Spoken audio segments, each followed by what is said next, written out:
Good evening, ladies and gentlemen. Today is Monday, February 10th at 7 p.m. here at the Town Hall, the Great Hall Meeting Room. It's the Committee of Precinct Chairs. In order to start off the meeting, I'm going to call the roll to ensure a quorum. So we'll begin, as we do, by a voice roll call by precinct because we do have members hybrid as well as in the room. Precinct 1. Precinct 1, Christine Pratt. Precinct 2 is myself, Matt Tavares. Precinct 3. Dale Weber, Precinct 3, where it all began. Precinct 4. Precinct 4, Claire Montanari. Precinct 5. Precinct 5, Mike Leary. Precinct 6. Absent. Precinct 7. Absent. Precinct 8. George McKay, Precinct 8. Thank you. Precinct 9. Catherine Holmes, Precinct 9. Precinct 10. Precinct 10, Alan Costello. Precinct 11. Precinct 11, Frank O'Brien. Precinct 12. Pat Adelman, Precinct 12. Precinct 13. Jennifer Harris, Precinct 13. Yeah. And Jennifer is sitting in as a town meeting member this evening representing Precinct 13. Precinct 14. Precinct 14, Tom Begley. Precinct 15. Precinct 15, Wrestling Brewster continues. Precinct 16. Ken Stone, Vice Chair, 16. Precinct 17. 17, Joe Hutchinson. And Precinct 18. Absent. So we do have a quorum, so I'd ask you all to please stand and for the Pledge of Allegiance. I pledge allegiance to the flag of the United States of America and to the republic for which it stands, one nation, under God, indivisible, with liberty and justice for all. Okay, thank you very much. The first item on the agenda this evening is the approval of the minutes from January 16th, 2025. Motion to approve as written. Motion to approve from Wrestling Brewster. Is there a second? Second. Second from Pat Adelman. Discussion?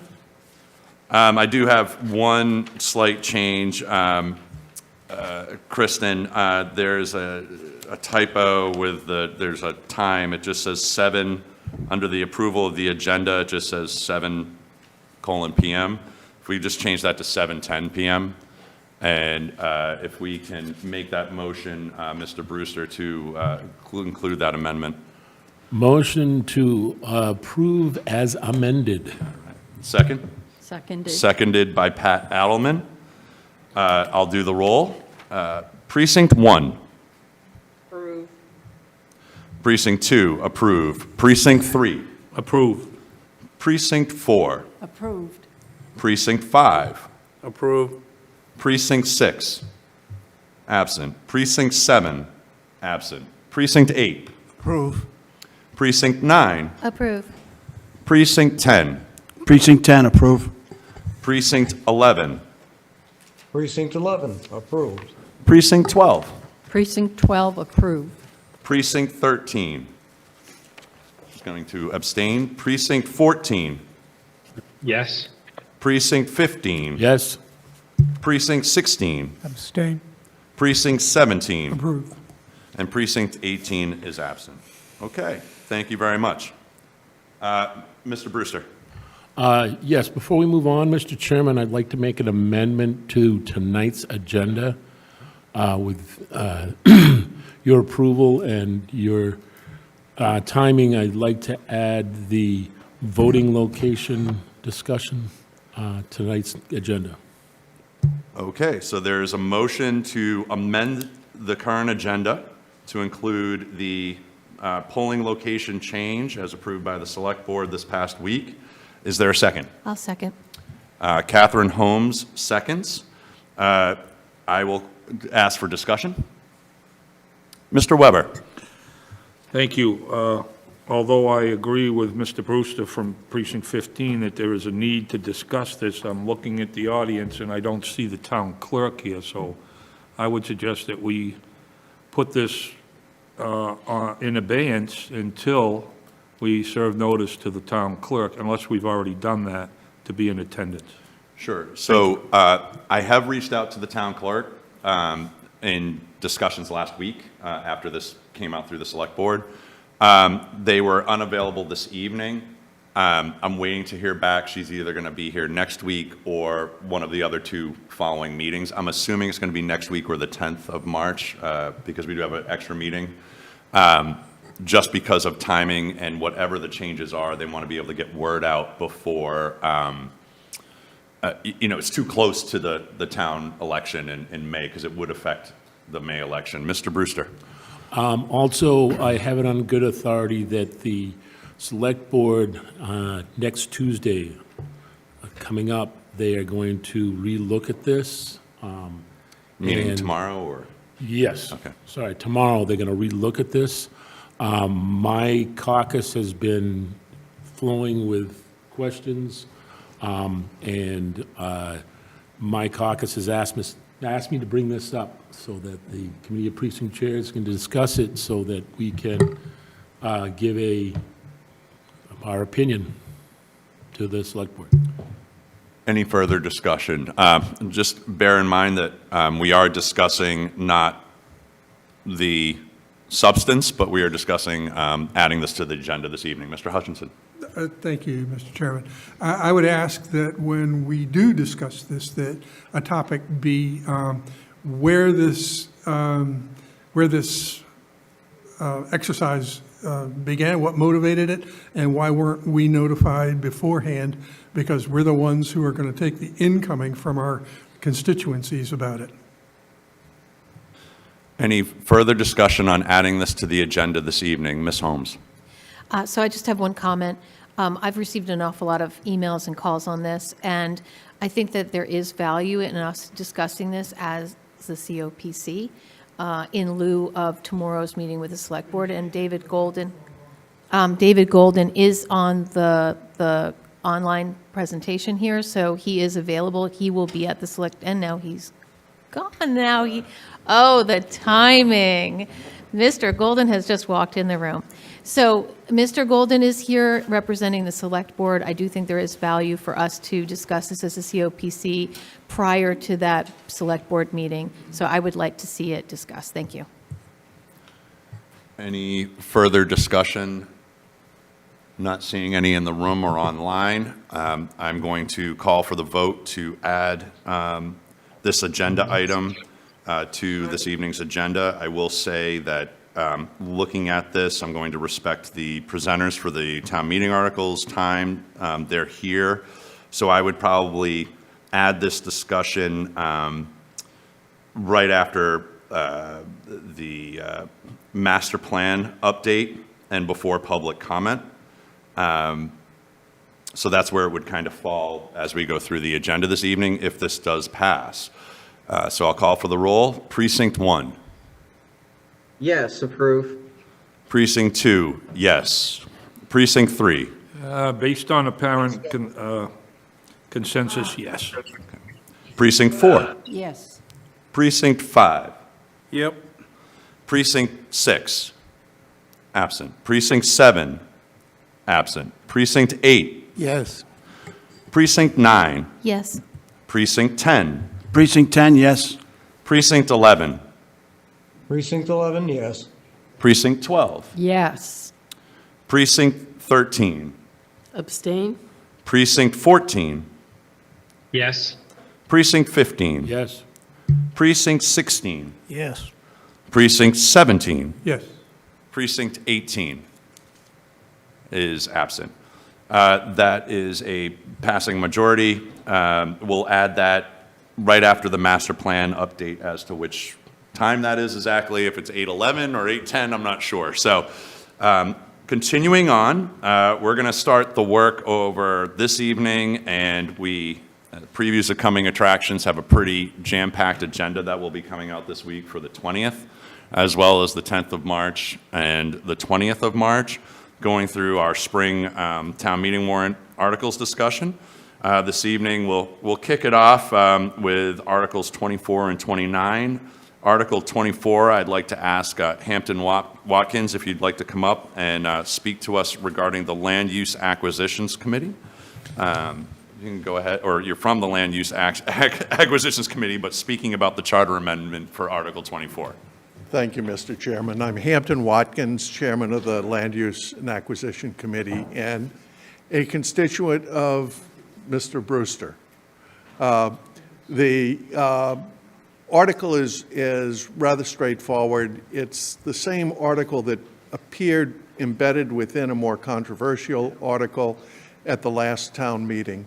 What it asks is that should the select board want advice from LUAC on something other than Chapter 61, the chapter lands, whether it's forestry, agriculture, or recreation, that the engagement would be more formal rather than just off the cuff, that would expand us to include the conveyance of land, the acquisition of land, and I can go into a good example of where this all started, and then we can answer any further questions. The other... I just want to, sorry to interrupt you, Sure. Mr. Watkins. Just want to make sure that everyone's seen the language in the draft warrant that was sent to you all. If not, I'm more than happy to read into the record what we're looking at here, and the changes are just underlined, they're additions to. Can you please read this for the viewers at home that do not get a copy of the draft warrant? That would be Sure. very helpful. I will let the viewers at home know that you can get the draft warrant on the town website. The proposed changes, and I'll, when I read through the bylaw, I'll note where the change is inserted. So the proposed changes under Article 24, the charter amendment, excuse me, not the bylaws, the charter amendment. Proposed changes are 3-14-9, a Land Use and Acquisitions Committee comprised of 7 members to act in an advisory capacity to the Select Board with respect to the acquisition, and here's the new language, conveyance and disposition of real property by the town, more new language, or its subdivisions either pursuant to Chapter 61, 61A, or 61B of the general laws, insert new language, or in any instances as requested by the town manager on behalf of the Select Board. And we go back to the original language. The members of the Land Use and Acquisitions Committee shall be appointed for 3-year overlapping terms as follows. 2 members shall be appointed by the Select Board, 2 by the Planning Board, and this is insertion language, 1 by the Conservation Committee, 1 by the Agricultural Commission, and then back to the original language of, and 1 by the Open Space Committee. So that's the changes. Hopefully it's fairly clear for the people at home without actually seeing it. Mr. Watkins, please continue. Thank you, Mr. Chairman. The principle is to expand the scope, remain in an advisory capacity, and since Chapter 61A deals with agricultural land, and that's where we're seeing changes occurring in the town with the changes primarily in our main crop, the cranberry crop, what we're seeking to do is have 1 member appointed by the Agriculture Commission rather than the Conservation Commission. I am the Conservation Commission appointee currently, and I have worked with the chair of Conservation Commission and made presentations to the commission, and they're fine with it currently, as is the Agriculture Commission. So what we're seeking to do is make those 2 changes. 1, where we have more flexibility in providing advice to the town, to the Select Board in particular, because they're the ones who are going to have to act on these, at least in the initial case. It then would come before town meeting, just as it does today. And the other is, since we do deal with agricultural lands, we're asking for an agricultural appointee when the term expires. that conservation would lose one and agriculture would pick up one. Okay, thank you. I'm going to bring it back to the committee for any questions for Mr. Watkins. Seeing none online or in the room, thank you very much, and I guess we'll see you in a couple months. I'll ask one more Sure. thing. I have approached some of you, and I will approach the remainder of you. I'd be more than pleased to either have myself or a member of the committee come before the caucuses and explain. So please, if you see something, I would welcome the opportunity. Thank you. That's fantastic. Thank you so much. And if you need to get and don't know how to get in touch with Mr. Watkins, you can either reach out to myself or Kristen. We do have his email, and contact information to line him up for any of your caucuses. All right. Thank you very much. Thank you. Okay. Moving right along, Article 29 is a citizen's petition from Mr. Cirque. He will be presenting this evening. It's a bylaw amendment a home rule petition regarding digital legal notices. Mr. Cirque, please go ahead, and I know everyone received materials from Mr. Cirque prior Thank to you, this Mr. meeting. Tavares. This article, as I think you know, proposes a home rule petition that, if passed by town meeting and ultimately passed by Beacon Hill and signed by the governor, will give the town the option to publish legal notices generated by town hall online. I'm only talking about notices at this point generated by town hall online, because we cannot govern legal notices generated by courts and so forth. But I'll get back to that in a moment. State law currently requires that all legal notices must be published in a print newspaper. But we all know that since that state law was written, delivery systems to inform the public have dramatically changed with the onset of websites, email, online news journals, and online podcasts. As a result, the now antiquated requirement that legal notices must be published in print has had the following sad consequences. Number one, it results in less notice rather than more notice, because far few people read the Old Colony Memorial than read, for example, the Plymouth Independent. The Old Colony doesn't have any local news reporters. Access to the Old Colony is limited to those who pay for a subscription. The Old Colony has just 2,000 subscribers left, while the Independent has 24,000 subscribers.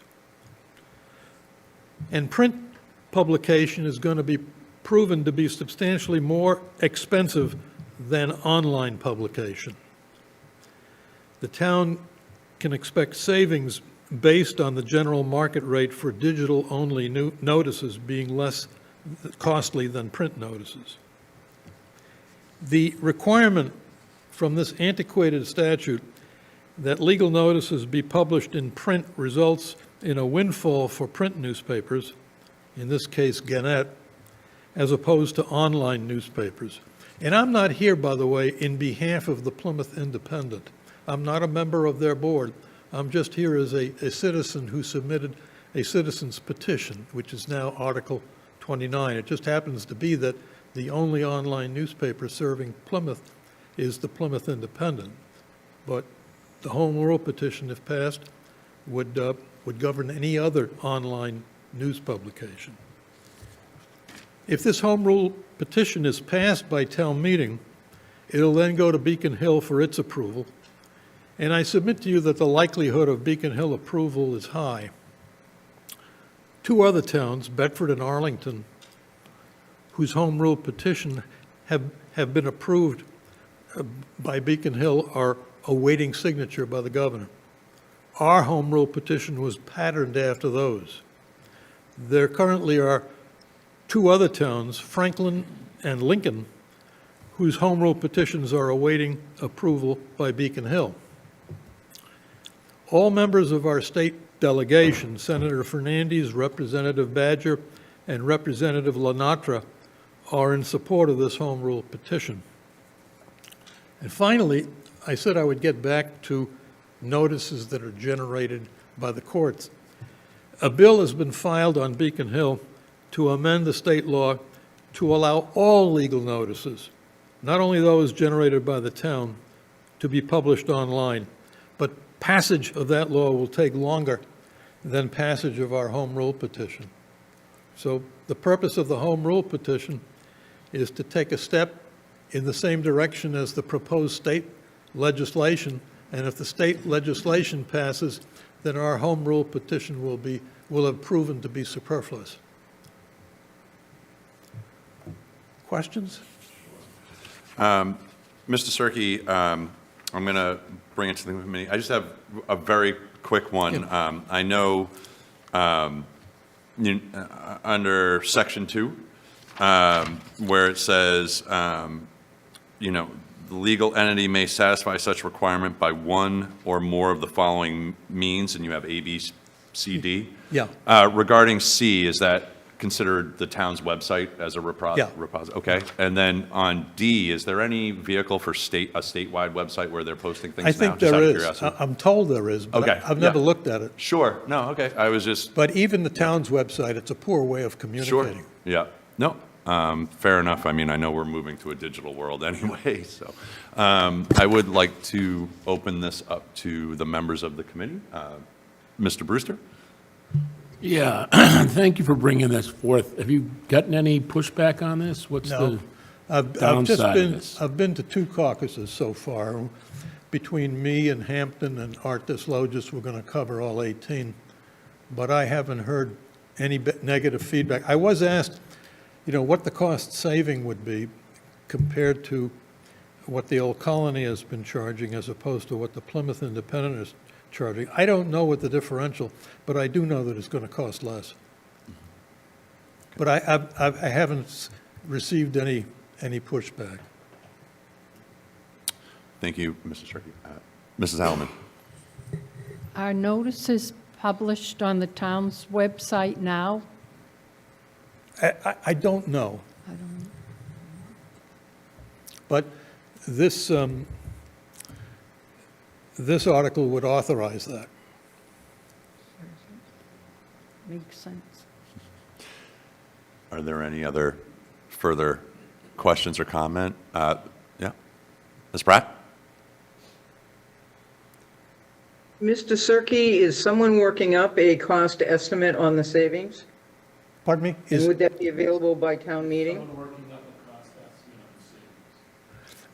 Yeah, we are going to try to get that. I've gotten an estimate from Lynn Barrett as to what the town has spent thus in last year, and she said it was close to $25,000. But keep in mind, most notices that are published in the paper are paid for by the petitioner. For example, if you file a petition before the zoning board, you're expected to give a check with your filing fee to Gannett. And the $25,000 that Lynn Barrett referenced is only the town-published notices that have no particular petitioner associated with it. Thank you. Thank you. Mr. Leary? So Richard, this wouldn't affect the written notices we do put up in town hall or the abutters, right? No, I mean, under the statutes, you're usually required to notify people within a certain radius, 300 feet 300 or other. feet. You'll still have to give them notice. And then how about the one that we have to put in downtown hall? That'll still remain, the written notice here? You mean, posted on the bulletin Yeah. board? I think that's... It doesn't change that, really? No, no. Okay. It gives another tool in the toolbox of the select board. Yeah, no, I'm just looking at the other legal side, like, Yeah. My understanding is that the genesis of where notice was usually given was by posting it on a tree at Town Square. So we've come a long way. Yeah, there you go. Okay. Anyone online with any further comment or questions? Not seeing any in the room? No? Well, I thank you, Mr. Cirque. Thank you very much. All right, thank you. Have a good evening. Thanks for coming in. Okay. We are moving along to the Legislative Oversight Committee update, and I've added these subcommittee updates just before we get into it. Excuse me, I had my mic off. I've added these subcommittee updates due to our meeting last week being adjourned early before we could get to them. I don't foresee them being on the agendas because we're going to have so much going on in the next couple of weeks with town meeting articles. So you got a little reprieve. But that being said, Mr. Costello, Legislative Oversight Committee update. Okay, just to bring the committee up to the current status at the Legislative Oversight Committee, I did have a small presentation, not presentation, but a report at our last meeting. We met January 6th. That's the last time the group has met. And at that time, we're trying to come up with a dedicated day to meet once a month. We have not met since the 6th, but I will schedule a meeting and plan a meeting so that we can have some current information for you after our, is it next Thursday night's meeting? Week from Thursday, in between the March 10th meeting for you. We were sort of regrouping and retooling a little bit. We did a presentation for this group in the fall, and we were trying to make some changes and some additions to the way we made our presentation and tracked different articles. So I hope to have an update for you at our very next meeting. But at this time, that's really all the Legislative Oversight Committee can report at this time. Sure, I'd really look forward to that. I'd like to see, you know, there's some high potential here for some impactful work, so I'd like to see that. You know, I in appreciate that. March. There's a host of things, and I think what we were a little slow to react the first time around. So what we're trying to do is update our procedure so we can sort of juggle quite a few things at one time, because we certainly have the content. Thank you. Okay.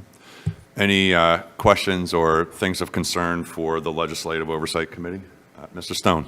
Yes. A while ago, I think the last time I was here, there was the issue of the 550 acres that need to be moved into protection through Article 97. I understand that in the special election draft, there's a proposal to spend $100,000 to start moving those things where they belong, per the town's vote in the past. You're referring to the special town meeting, you mean? Special Yep. town meeting, I'm sorry, yes. So my recommendation to the Legislative Oversight Committee is that you plan to spend some time somewhere along the line with Patrick Farah, who will be managing all that money in the movement, and perhaps keep track of what's happening with that through Patrick, and maybe he can give a report to this committee or to yourself before the fall town meeting to see where that's going and whether more money might be needed, depending upon what they find in titles searches. Mr. Costello, do you have any? Sure. I think you're actually the second person that's brought that up this evening, and I think it's going to be high on our priority list. So yeah, we'll stay in close touch with that. That expanded quite quickly, but I think we're talking to the right people. We have not gotten some concrete answers, but we will have them for you, and we'll bring the people in to talk to bring you up to date. Thank you. Anything else from either online or within the room? Not seeing anything. That's going to bring us to the town meeting handbook update. Mr. LaFrari could not be here this evening due to something that came up right before the meeting.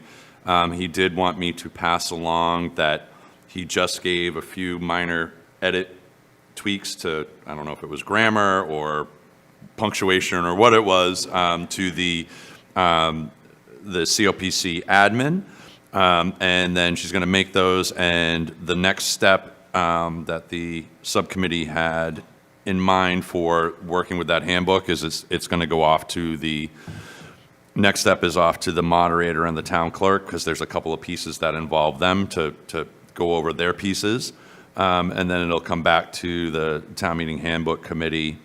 And then I think after that, it will come before us. So that's kind of the update on that, as briefly as I got it from Carmen before he walked out. So, yeah. Oh, and of course, yeah, there's excuse me, there is a, thank you, Catherine, there is going to be a legal review of the document as well. That would bring us next to Mr. Hutchinson, yourself, and the very busy Master Planning Committee. Thank you, Mr. Chairman. We're not so busy anymore, but we have been very busy. There were 3 major listening events across town, kind of gatherings that, you know, for a few of the meetings were a couple hundred people. So lots of folks had lots of things to say. They were held at the middle school, the Plymouth South Middle School cafeteria. And we had 14 local listening sessions from Cedarville to Manamet to Red Brook, to Pine Hills.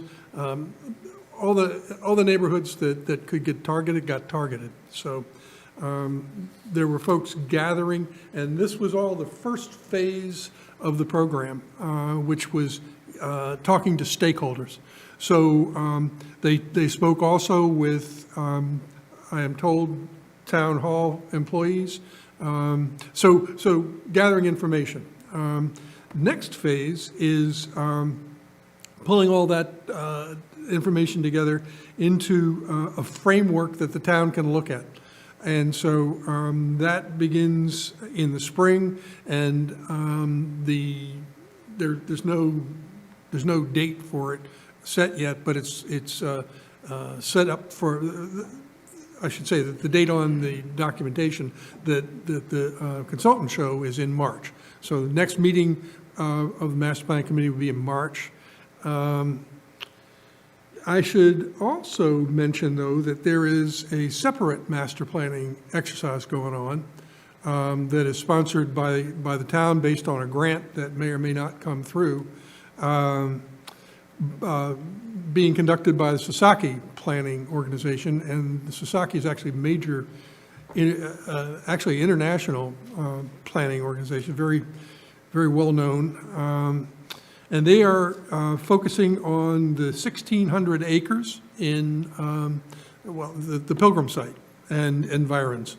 And we have been told, the Master Plan Committee has been told, that their work, that committee's work, will be folded into our work sometime between now and when that framework is put together.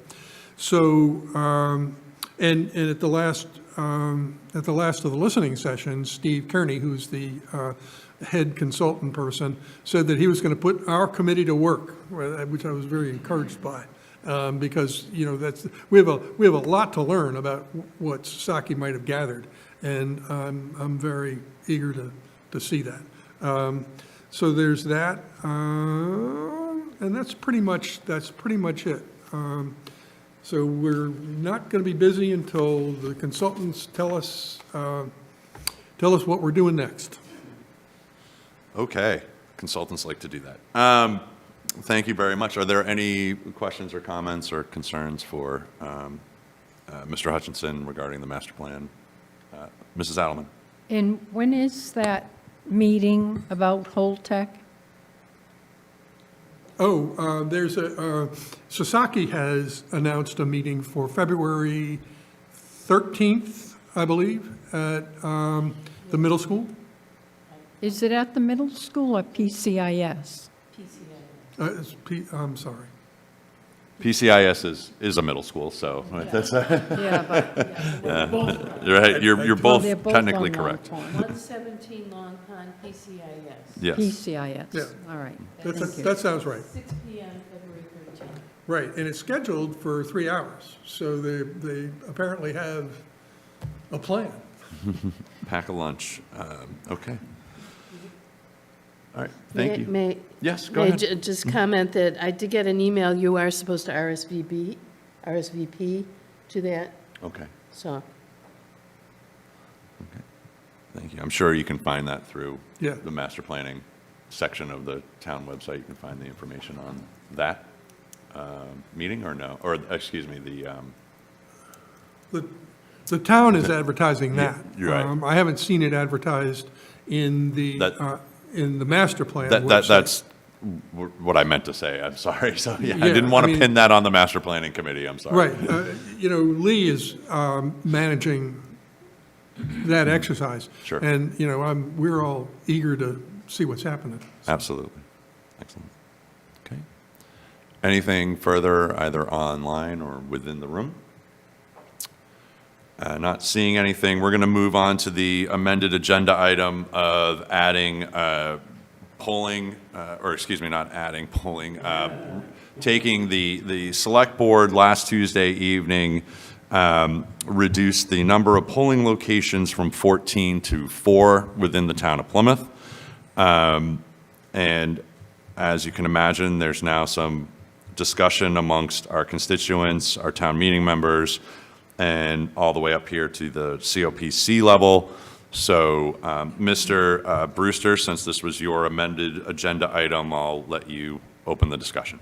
Thank you, Mr. Chairman.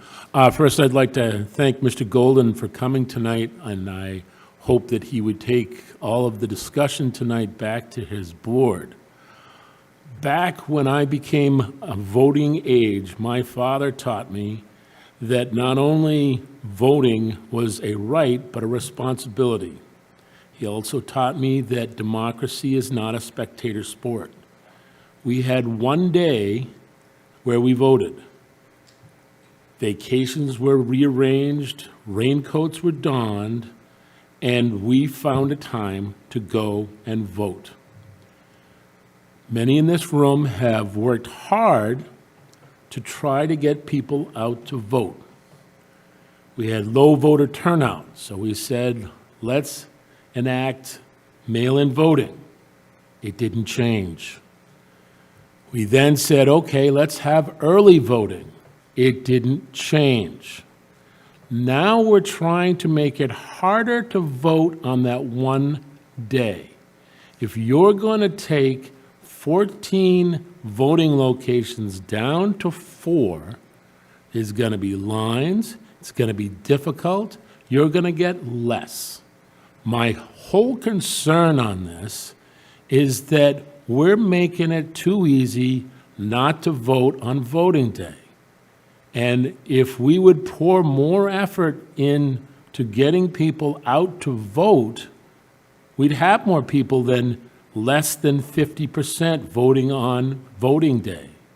It's just very depressing that we've come to this point. I think that the ROI of $6,000 to bring it down to 4 voting places is not worth it. I know that the Board of Selectmen is in charge of voting locations. They didn't need to come and talk to us. They can just make decisions on their own. I would have thought that they would have come to us and said, hey, we're looking at this. Can you get a pulse of your community? So we don't get the phone calls like I've gotten in the last week saying, oh my God. So I would ask the selectmen, please think hard about this. I think that it is so discouraging for me that the voting day has become a passing day that, well, you don't have to vote on that day. What do you mean you don't have to vote on that day? Founding fathers would have a fit. Thank you. Mr. Stone? Yeah, I would agree with Mr. Brewster's concern about this reduction in the number of sites having a negative impact on voter turnout. I understand what was described as rationales behind decreasing the number of polling stations, efficiency of resource, quicker management, quicker response times if there's a problem, easier management of the sites. So there might be some argument for consolidating some of these sites, but some of the selectmen suggested that even 4 or 5 was too many polling sites, that it could be even smaller, and that option A of 4 was better than option 5 because you really didn't need that many sites. First off, that's a 2/3 reduction in the number of polling sites.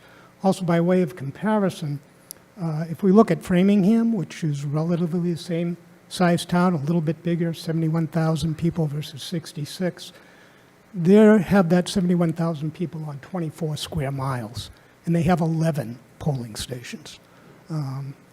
We're talking about bringing it down to 5 or 4. That's a concern for me. 42% of the population still does vote in person. That's a substantial number. 47, thank you. So I disagree that we need to reduce it significantly like that, but if they do choose to go forward with A or B, I really do worry about the people in the southern part of the town. That is quite a way for them to have to move. They're feeling disregarded much of the time by the town. This would solidify their concerns. I think it's inappropriate. So if the select board was to decide they want to keep option A or B, I surely hope they at least go with B, if not reconsider the whole number that they want to cut. Mr. Golden, I'm going to put you on the spot here a little bit with a question that I think Mr. Hutchinson also has as well. I guess a bigger curiosity of mine has been, where did this come from? Was this the town clerk driven, or was this select board driven? I'm just trying to figure out why we're going through this exercise and why now. Sure. Dave Golden, member of the Select Board. I appreciate you folks having me here tonight. I always love to see the COPC in action. In terms of where the conversation originated, part of that predates my time on the board. I know that individual selectmen have had conversations with the clerk over the last several years since the Voting Act in 2022, which made permanent some of those provisions from COVID times for elections and the administration of elections. So those conversations have been ongoing for several years between the clerk and the select board, and this is the time that we chose to bring it forward. Okay, thank you. Any further questions? Yeah, Mr. Costello, sorry. If I could ask, I apologize. I didn't see or hear the original selectmen discussion on this. So does anybody have a complete overview of what exactly is going to happen? Which precincts are going to be consolidated into which polling place? Sure, I can actually, well, I mean, I read it, I'll be honest with you, I did read it in the online paper the other day, but it was just quick. yeah, I can actually, because I happen to be in the room. Again, I apologize that Kelly is not here. This was kind of came up after our agenda. No, I understand, but I heard it's going from 14 to 4. Sure. And it lists a Yep. few places. So I'll tell you what the 4 are, okay? So at PCIS, Plymouth Community Intermediate School, you'll have precincts 1 through 4, 10 and 18. So you'd have 6 precincts voting at PCIS. At West Elementary School, you'll have precincts 5, 11, and 13. So you'd have 3 precincts voting there. At Indian Brook School, you'd have precincts 6 through 8 and 14. So you'd have 4 at that location. And at Plymouth South Middle School, you'd have precincts 9, 12, and 15 through 17. So that would be 5 at that polling location. And I can tell you, I can't remember what the breakdown is because I didn't take it. So that's the one that the select board did vote 3-2 to go forward with, the 4 locations. The proposal B had a 5th location. I can't remember the exact breakdown of the precincts unless you do, but I know it's adding South Elementary School as a location. But Mr. Golden, if you know which ones. Yeah, so Proposal B would have changed our polling places from 14 to 5. PCIS would have had precincts 1 through 4, 10, and 18, so the same 6 that Mr. Tavares described. West Elementary would have 5, 11, and 13.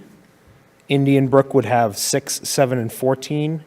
South Elementary would have 8, 9, and 17.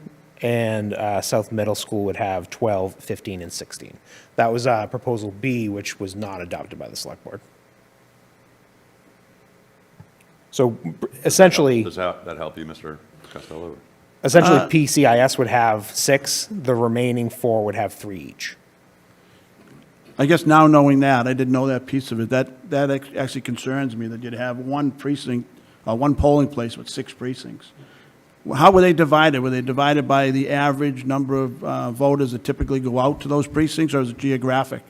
The clerk showed us a map that delegated the precincts by geographic location. The proximity is the primary driving force. However, she does have additional data on turnout for each of those precincts as well. I mean, I could see 6 precincts during a national election could be quite overloaded, but that's just me. I don't know.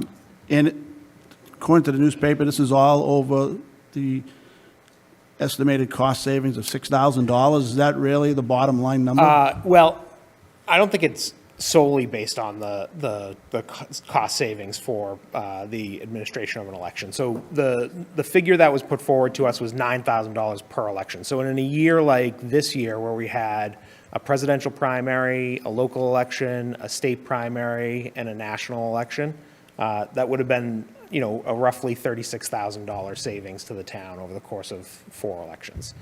Most years we have a single election, maybe 2 or 3, depending on if we're on a state cycle. But the cost savings for Proposal A was $9,000. They estimated on the fly that the cost savings for Proposal B, which again just adds one more polling place, would be $6,700 per election. And forgive me because I can't remember from that evening, but I think that cost savings initially wouldn't be realized for probably about 3 election cycles or 4. Yeah, so, well, it depends on when how it's many elections you have, action, yeah. correct? So there's an initial investment with this too, because we need storage locations for some of the polling equipment. So, the booths, the boxes and so forth. So we would, I believe the figure, and don't quote me on this, but I believe the figure that Kelly presented to us was $17,000 for an initial investment. So 2 elections would take care of that in a situation where we adopt Proposal A. And if I heard Mr. Brewster say that there's talk of this being revisited at the Select Board meeting. If we were to go with Proposal B, it would take another 1 to 2 elections to recoup that cost. Right. I know we keep hearing about Proposal A and Proposal B, but I encourage the Select Board to possibly look for a Proposal C. I think that as town leaders, you need to listen to the constituents and and as I'm sure I'm not lecturing you here, but to seriously listen to that just because you had 2 proposals before you doesn't necessarily mean you need to stick to those 2 proposals, and that's something I've learned from Catherine very much over time here and recently. That being said, does anyone else have any further questions? I know I'm going to have Mr. Leary go and then Mr. Brewster. Oh, I'm sorry. I actually had Mrs. Adelman. She had raised her hand earlier, so I'll go Mrs. Adelman, Mr. Leary, Mr. Brewster. Sorry about that. Thank you. Originally, when I saw the map, I was very upset because it excluded the southern area of town. But then when I thought about it, I think it's very burdensome to all the voters in town. And I used to be a poll worker at Hedge, and I think of those elderly people especially, and I just think it's a very big burden, and it's going to make it much more difficult to vote. So I do hope the selectmen will go back to the table and listen to the voters and come up with a better plan, if you're going to change it at all. Thank you. Mr. Leary, Mr. Brewster, and then Mr. Hutchinson. Question for you. So was part of this, of the problem with manning the polls? I mean, the number of people we need? I know they were having problems. Partially, yes. It's not so much the number of people, but the ability to staff all shifts. So the town clerk has difficulty finding people who will work the entire day, for example. Right. If she is to consolidate if we are to consolidate our polling locations, she can better shift her poll workers. If, for example, we're in Indian Brook and precinct 14 is lit up and precinct 7 is dead, she can more easily shift people over between those precincts and target her staffing as needed by the volume at the time. Yeah, because I know that was a problem for a while, especially in Larry had quite a bit. Yeah, and we won't necessarily need fewer poll workers, but we will need fewer police details. That's where the staffing savings comes in. Mr. Brewster. As a select board voted by the people, supposed to be listening to your constituents, doesn't the board, maybe they do, have concerns about Election Day? One, taking away the importance of Election Day and making it less of a voter turnout, and two, I will use the word chaos, of having less locations where nobody knows now where to vote, and the confusion and you're going to have with 6 precincts voting in one location backup. And you're going to have a lot of angry people. And I just would caution that your constituents are not going to be happy with this. Sure. Well, first let me say, Mr. Brewster, I appreciate your opening comments, and I will commit to bringing all of this back to the select board, regardless of whether or not this discussion is revisited. I'll make sure it's an update from me tomorrow to them regarding our discussion. The first piece of this was about the desanctification of Election Day. That didn't factor into our conversation at all, so I can't speak on behalf of my colleagues. I will say that from my perspective, I am someone who appreciates those folks who want to go and participate on Election Day as part of the democratic process. So from my advocacy, I think and folks who watch the meeting will know this, I advocated for Proposal B. Ultimately, my colleagues decided that Proposal A was the more appropriate choice to pick. But I don't think that the lessening of the impact of Election Day was a factor on people's minds. But I can certainly ask folks their opinion on that tomorrow. I will say that I don't believe that this will cause additional chaos. There may be an initial bump in the road where people are trying to figure out where their voting place is going to be. The statute requires us to notify everyone with postcards, so there will be communication going out from the town.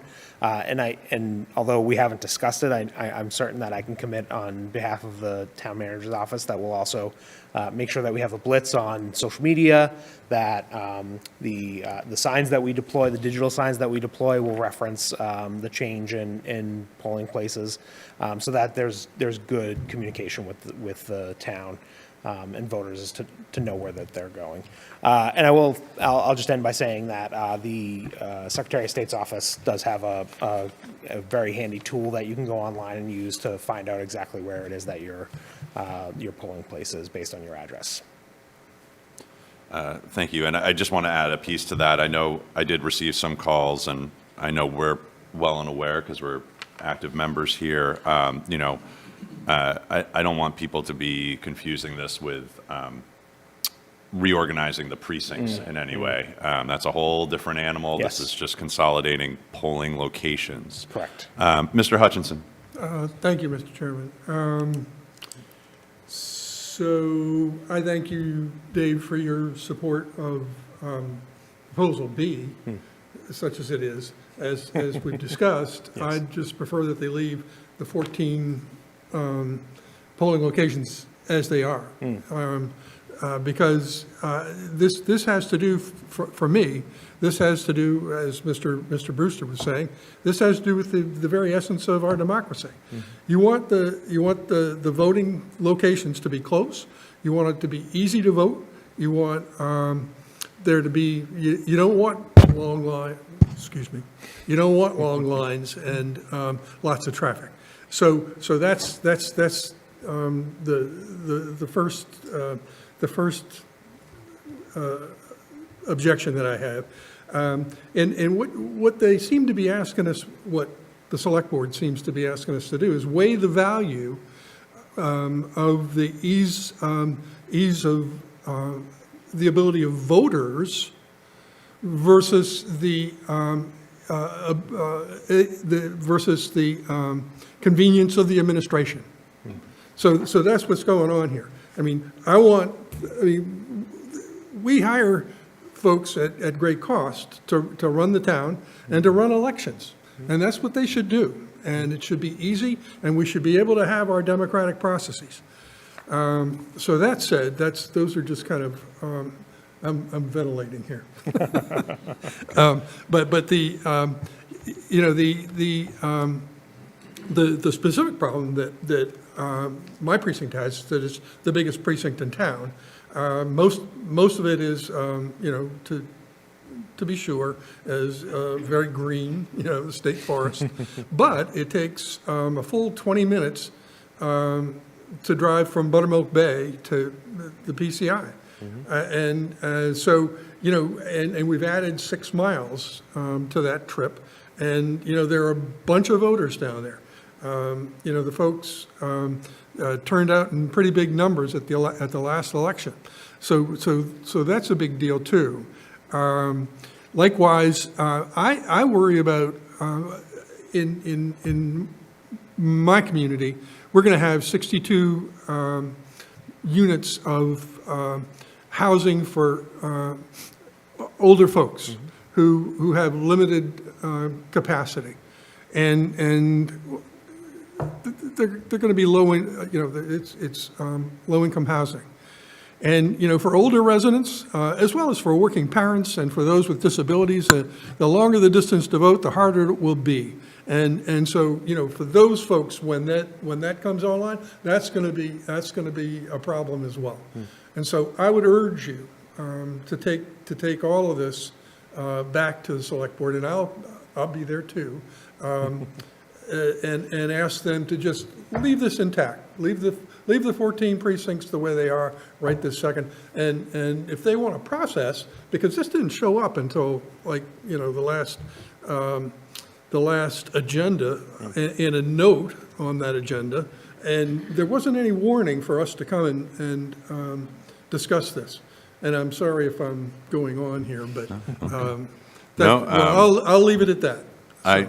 I understand. I have Mrs. Harris and then Mr. Begley, and then Catherine Holmes. Mrs. Holmes. Just to clarify, it's Ms. Harris. Oh, Ms. Harris, I'm sorry, I apologize. Mrs. Harris was my 100-year-old mother who passed. Sorry. You should see how I feel when I get called Mr. Tavares, so go ahead, Ms. Harris. I have a couple of points, just because I have an opportunity to share. So I certainly agree with Wrestling that the opportunity to teach our children how we vote and how important with democracy right now, which is under attack, I find the timing interesting. I think there's a lack of bigger picture going on here by the select board. So taking your kid by hand, I know that that's part of the whole voting plan is to parents. You plan the event so that your kids can go with you and you can show them. So I think that whole thing as a family event is very important. Flip side of that is that I'm sure Kelly, and maybe you could answer, had some numbers about how successful mail-in voting is and also early voting. Because I think that that's your precipitating issue here, is if you are addressing the elder, people who cannot get there, don't argue with me. He's ready to. You know, everyone gets inundated with the online or mail-in votes, so did she give any data? Yeah, she spoke, did. She spoke to the success rate. About 53% in the last election voted either in person or by mail. Yeah, early in-person voting was a big number, and vote by mail was a large number. Both were larger than on the day of election voting.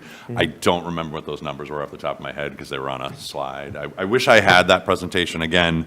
I appreciate Mr. Golden coming in here and kind of representing the town clerk, but the town clerk is trying to get in front of us. Just this evening was a little unfortunate. Yeah, I do want to note that I'm not speaking for. No, I know that. I I'm know only you're speaking trying to, you're trying to represent what you heard. the data that she presented to us. Yeah, yeah. I'm going to actually go with Mr. Begley and then Ms. Holmes and then Mr. Hutchinson. I'll come back to you. Okay, thank you. Lots of times when we hear about changes like this, we reflect on, I don't know if I'm echoing or I think I'm hearing myself, but that's okay. When we do things like this, we reflect on what might have been done in other communities. Mr. Stone referenced like the number at like Framingham, which is even less than, and it's a larger town than we currently have. But were there any considerations of other towns that have made similar moves in drastically reducing their polling locations like this, and what kind of impact that had on their community and sort of feedback they were getting? It seems like that might be good data if that's ever happened before elsewhere in these times. Sure. Mr. Golden, I'll let you speak to that, but I know in particular the focus seemed to be on Marshfield, but go Yeah, ahead, Mr. so Golden. thank you for the question, Tom. The clerk did bring up other communities that consolidated their polling places. She specifically focused on Marshfield, which has gone down to a single polling place. And Marshfield's a much more condensed community geographically than we are. She did also discuss Braintree, which has also reduced their number of polling places. I spoke with her subsequently, and she mentioned that this is a hot topic among the Clerks Association, and that many communities have already moved towards consolidation, and those that haven't are having similar conversations to what we are. I do have the data that was on that slide, if you want me to share it. Sure, if you could verbalize that with the committee before we, unless Mr. Begley, you have anything to follow up with, I'll let you share that information. Oh, sorry, Matt. Yeah, just a quick follow-up, if that's okay. Yep. So, okay, and but I mean, maybe we can wait for the clerk to be in front of us to maybe get to more specifics of my question of like how has it gone for those communities? It's good to know that Marshfield and Braintree were looked at, but what were the results of looking at those? Yeah, I know that Marshfield has had great success with theirs. I can't speak to what is happening in Braintree. Okay, if you want to let those stats in, and then we'll go with Ms. Holmes and then back to Mr. Hutchinson. Yeah, so Kelly presented to us 3 separate elections. The November election in 2022, which would have been the state election. Total folks who voted in that election was 28,643. Vote by mail was 11,392. The in-person early voters was 2,251, and election day was 15,000 even. So in 2022, in the state election, just over half the people voted on election day. It shifted as we got into the state primary in September, and then the national election in November of 2024. In the state primary, a total of 14,474 folks voted. of which 7,963 voted by mail.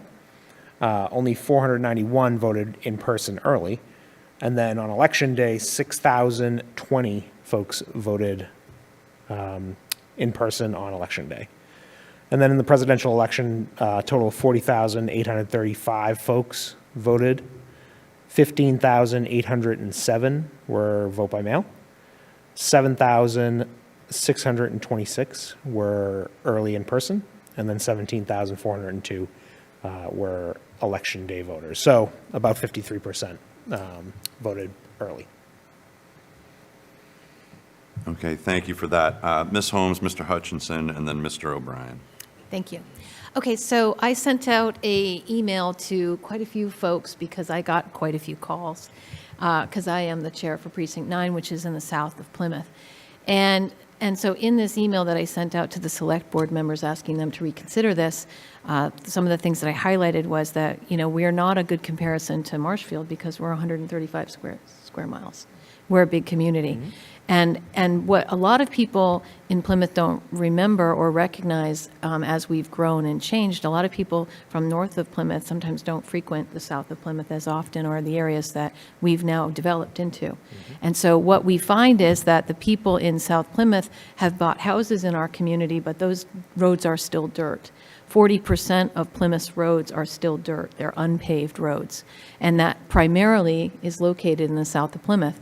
And when you talk about changing people's precincts, Precinct 8, Precinct 9, and Precinct 12 and 14, I've gotten calls from residents, and they're still not happy with the redistricting that moved their polls. And because they've always voted there, that's where they've always voted, and there's a cultural piece of that, but there's also a fact that we have an older community.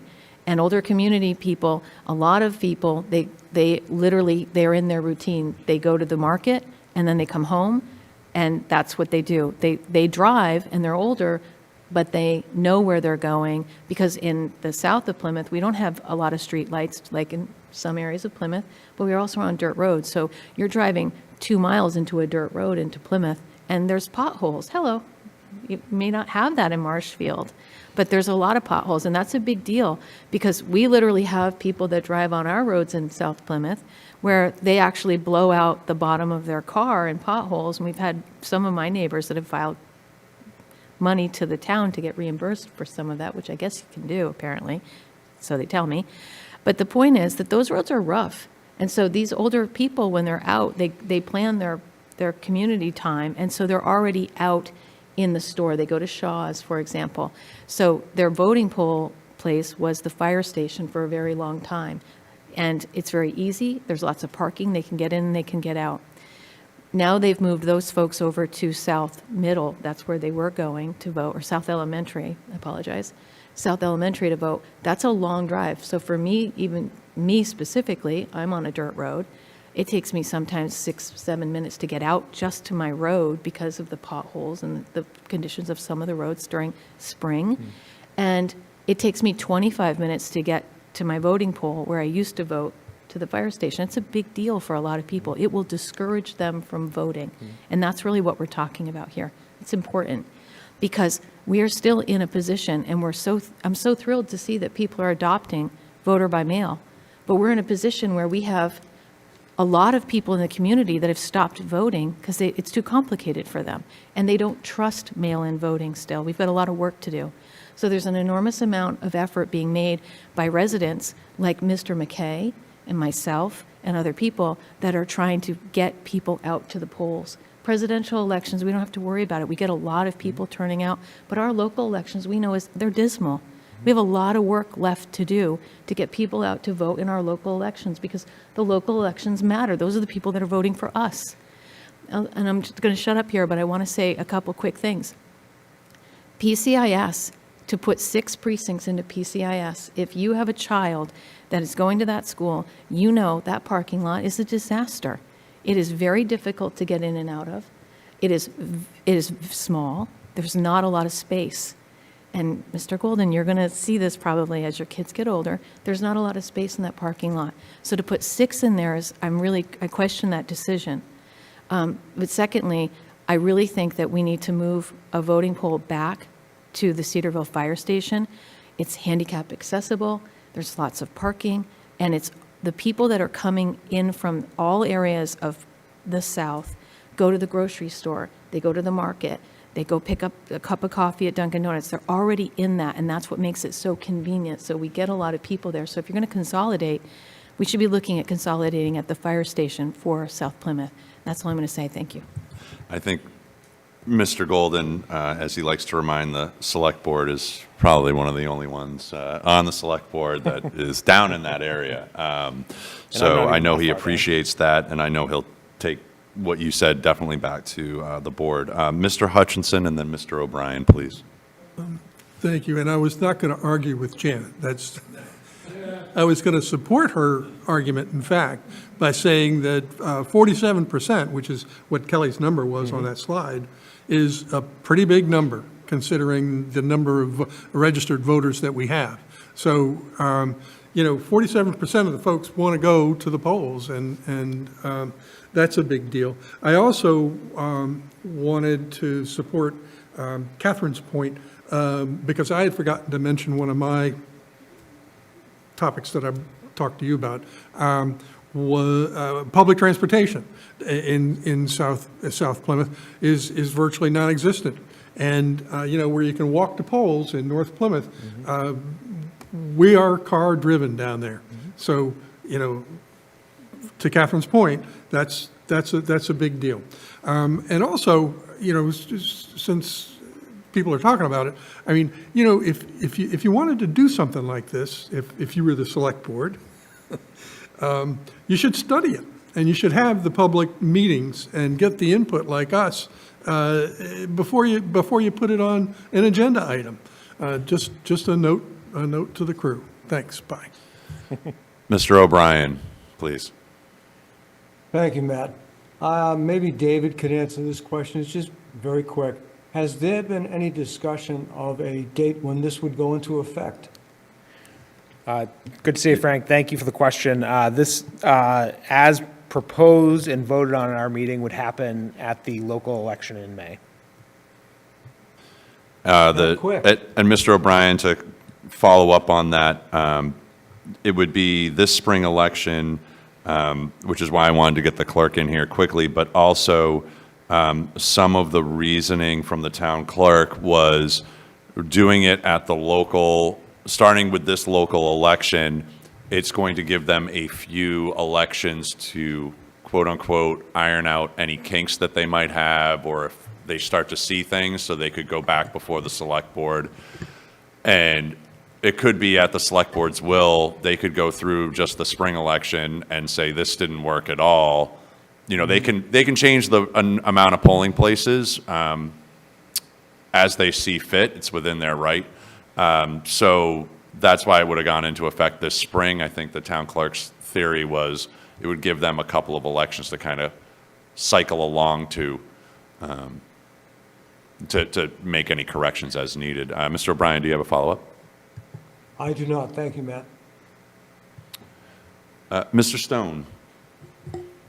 Yeah, not to belabor this, but the comparison to Marshfield is 25,000 people and 31 square miles versus 136. And the comparison to Braintree, it's 14 square miles. Finally, also, with the consolidation on option A, right now, Precinct 16 votes at South Middle School, Precinct 15 votes at the high school. With this new plan, we would have 5 precincts all voting in the middle school. So in terms of crowds again, in terms of traffic, I did see the presentation. I thought the town clerk's plan was sophisticated, but nevertheless, I think when you squeeze that many people from one precinct voting at one site to 5, it would be difficult. Ms. Adelman. I think part of the problem is that people developing the plan, they just don't know our town that well. I wonder if they, well, Kelly said she put 104 miles on her car going from polling place to polling place. I might be getting that figure wrong, but she put a lot of miles on her car. So, but did she go down to Buzzards Bay where our residents have to travel to those polling stations? I just think I don't think the voter was in mind when this plan was set up. I think it was a cost saving, and it's just unfortunate. Thank you. Thank you, Ms. Allen. Are there any further comments either online or within the room? Mr. Weber. Thank you, Mr. Chairman. Question for wrestling through you. Do you know that this is going to be discussed tomorrow night? Or a motion to reconsider? I was told that there, if any chance would be that it would be tomorrow night, that it would be reconsidered. I looked, there is no public notice, it's not on their agenda. It's not on the And that's part of the framework here, is you have to give public notice, 48 hours. I don't know that is required for a motion to reconsider, though. Well, that's up I hear you, but I that's think... up for debate, but Yeah. all I'm saying is that further would exacerbate what the selectmen what the board is doing without serving public notice, like on such an important issue. And you know what, I share what wrestling and Mr. Hutchinson is saying, and unfortunately, we are aging in place. We are dinosaurs, and the new generation will control. I mean, we can, and Jen Harris, I support her position because I take my grandkids with me every time I have voted since they've been able to walk. But I know that when they become of age, they'll do their own thing. They may remember that I took them, but it won't dictate to them how they're going to run. So the community itself, the voting community that we are speaking about here, they have kind of set some numbers here where the in-person voters and the early voters and those voting by mail are pretty much very close together as numbers. So they're both very strong numbers, both very strong opinions, and I don't know how this will shake out, but that's all I'm saying. Thank you. It almost feels like we need yet one more election to see where which direction we're trending, because we are only really speaking about a state level and a national level. We all know our 6-7% turnout for local level. I hear you. The only time I've ever not voted in person, I think, was when I was in college and I would do mail-in. So I appreciate that as well. And I know I have a son that just turned 18 and he can't wait to vote in May in the local election. But Mr. Golden. Thank you, Matt. Just to respond to Mr. Weber's point and to answer his question about the motion to reconsider, if from a procedural standpoint, it would need to come from the prevailing side. The select board operates under Robert's Rules of Order. Therefore, one of the selectmen who voted yes to consolidate will need to do that, Mr. Bletzer, Mr. Canty, or Mr. Quintal. Should that happen, we don't need to post an additional notice to the community because the original notice still stands. It's old business. The motion to reconsider is considered to be notified to the public because we've already made the decision. And that is also why I feel it's important tonight to, and I'm sure you will, but to remind the public that may be watching at home on Zoom and to remind ourselves that this really does lie within the select board's purview. So I know it's tomorrow night, but it may behoove you to Zoom in. It may behoove you to send emails this evening or tomorrow during the day to the select board, or to be there in person tomorrow night. So I just want to kind of add that in there. Or your constituents, tell your neighbors, tell your friends. Is there anything further online or within the room? Not seeing any. I want to thank you, Mr. Golden, again for trying to present what was presented to you from the town clerk. And I know you took on the job as being the liaison from the select board, so welcome to the first real taste of that since the election. And we're just getting warmed up for you. So Happy to be here. But we thank you for taking the time to come in this evening. That being said, I will reach out to Kelly to get that date nailed down for sure for us, regardless of what, if there's a reconsider or not. I want her to come in and explain the thought process behind Proposal A that was adopted by the Select Board. Okay. If there's nothing else on that, we're going to move on to public. Seeing and hearing none. Any old business? Mr. Chairman? Yes, Mr. Weber. Just wanted to keep the committee for another minute, and thank you again for your support in old business in adopting Precinct 3's Plymouth Center and North Plymouth Circulation and Mobility Study. Our committee voted last Thursday to endorse the GPI study of that, their final draft of that study, and you'll be seeing presentations shortly at the Select Board for one more public outreach. And the good thing that came out of this study is, number one, this 72-page report, and the fact that over 100 projects have been identified to improve the circulation of the Plymouth Center and North Plymouth as it relates to traffic and mobility and crosswalks and safety.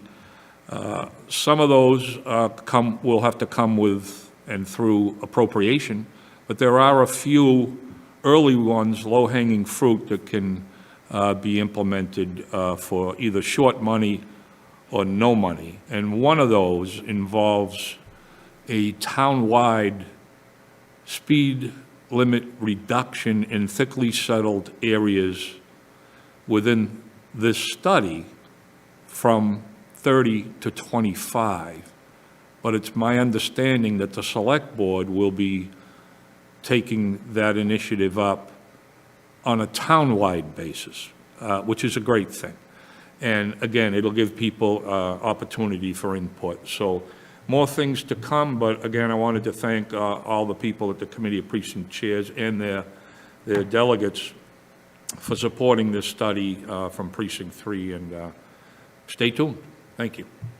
Thank you, Mr. Weber. That's great news. I know that this has been one that you have and your precinct have pushed and pulled along the way, so that is great news for all of us in the town of Plymouth, and in particularly in this thickly settled area. So thank you. That does go to show you the good work and hard work the precincts can do and push along and bring to town meeting, and keep their talking about traffic, but keeping the pedal to the metal in the car and driving it through here. Hopefully not over 25 miles an hour. But thank you, Mr. Weber. Any other old business? Mrs. Adelman. I'd like to comment on your last hurrah of the 4th of July committee. I want to thank you and your committee for all the work you've done, and I hope this finale is the best one ever. Thank you. Well, thank you for that. It's a committee effort. I appreciate that. Not one of us goes it alone. So, and we are, as I stated at the Select Board meeting the other night, we are carrying on through this year for sure, and we are not going anywhere to help make the transition as smooth as possible. I know the committee members have vowed to me that over the next year after that, from 2025 to 2026, but unfortunately for some of you, I'm not planning on going anywhere out of Plymouth anytime soon, so I'll stay around, and if it's 2027 or, God willing, 2032, I'll still be happy to help. Thank you for that. Any further old business? Any new business the committee would like to discuss? Seeing and hearing none on any further new business, I'd take a motion to Motion adjourn. to Mr. close. Brewster. All right, all those in favor? All right, thank you all and have a good evening. We'll see you back here next Thursday at 7 p.m.